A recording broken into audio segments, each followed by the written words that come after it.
নমস্কার সবাইকে, আমি শেফালি। আপনারা দেখছেন শেফালি রান্নাঘর।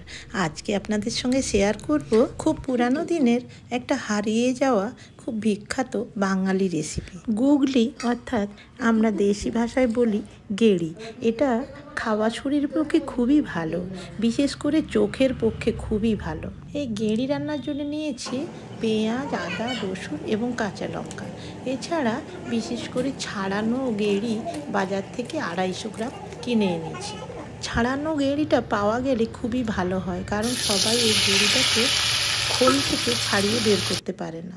প্রথমে আমরা বাজার থেকে এনে ভালো করে পরিষ্কার করে গরম কড়াই তেলের উপর ভালো করে নুন হলুদ দিয়ে ভেজে নিলাম। গেঁড়ি খাওয়াটা খুব স্বাস্থ্যের পক্ষে যেহেতু ভালো, এটা একটা হেলদি ফুড, তার জন্যে এটাকে খুব তেলে ছেঁকে না ভেজে অল্প তেলে ধীরে ধীরে ভেজে নেওয়াটাই ভালো। গুগলির তরকারি ছোট বাচ্চা বা অসুস্থ রোগীদের পথ্য হিসাবেও ব্যবহার করা যেতে পারে। ভীষণ ভালো একটা খাদ্য, তাই সব সময় মনে রাখতে হবে হেলদি খাবারকে হেলদি করেই রান্না করা ভালো। তাই অল্প তেলে ধীরে ধীরে আমি সুন্দর করে ভেজে নিলাম। দেখুন কি সুন্দর ভাজা হয়ে গেছে। তো ভাজা ঝরঝরে ভেজে নিয়ে এবার ওই কড়াতেই চামচ 2 তেল দিয়ে দিলাম, তার উপর পেঁয়াজটা দিয়ে দিলাম। পেঁয়াজ দিয়ে নেড়ে চেড়ে পেঁয়াজগুলোকে বেশ একটু সোনালি করে ভাজতে আরম্ভ করলাম। পেঁয়াজের রং হালকা পিঙ্ক রং ধারণ করলে বুঝতে হবে যে পেঁয়াজটা ভাজা ভাজা হয়ে এসছে। এরপর আগে থেকে থেতো করা রসুনটা আমি দিয়ে দিলাম, দিয়ে ভালো করে আবার নেড়ে চেড়ে পেঁয়াজের সঙ্গে রসুনটাকে ভেজে নিতে থাকলাম।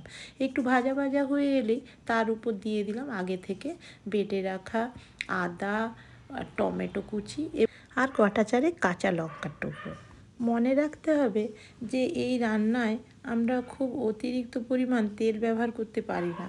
তেল ব্যবহার যেহেতু কম করছি, তার জন্য আঁচটা খুব কমিয়ে ধীরে সুস্থে মশলাগুলোকে কষিয়ে নিতে হবে।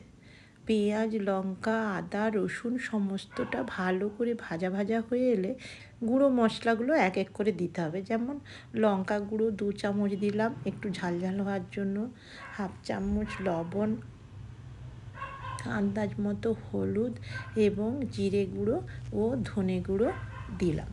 এরপর ভালো করে নেড়ে ছেড়ে আবার সমস্ত মশলা একসঙ্গে কষিয়ে নিতে থাকলাম। ভালো করে কষানো হয়ে গেলে এর উপর বেশ কিছুটা জল দিয়ে ভালো করে কষিয়ে একটু সময়ের জন্য ঢাকা দিয়ে দিলাম, যাতে মশলাটা সুন্দরভাবে সেদ্ধ হয়ে যায়।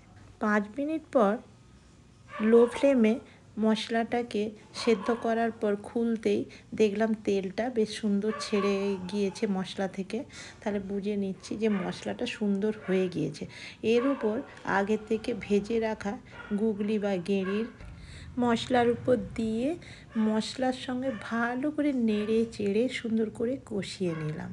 মশলার সঙ্গে গেঁড়ি বা গুগলিটা ভালো করে কষানো হয়ে গেলে পরিমাণ মতো জল দিয়ে খুব ভালো করে তরকারিটাকে বেশ কিছুক্ষণের জন্য ফুটতে দিয়ে দিলাম।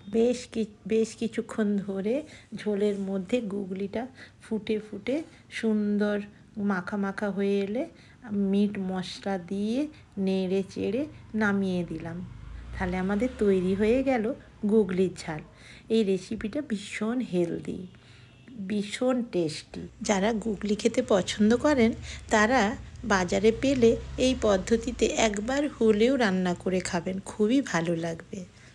রেসিপিটি যদি ভালো লাগে আপনাদের একটা লাইক কমেন্ট করবেন, আর নতুন বন্ধুদের বলি সাবস্ক্রাইব করে আমার পাশে থাকবেন।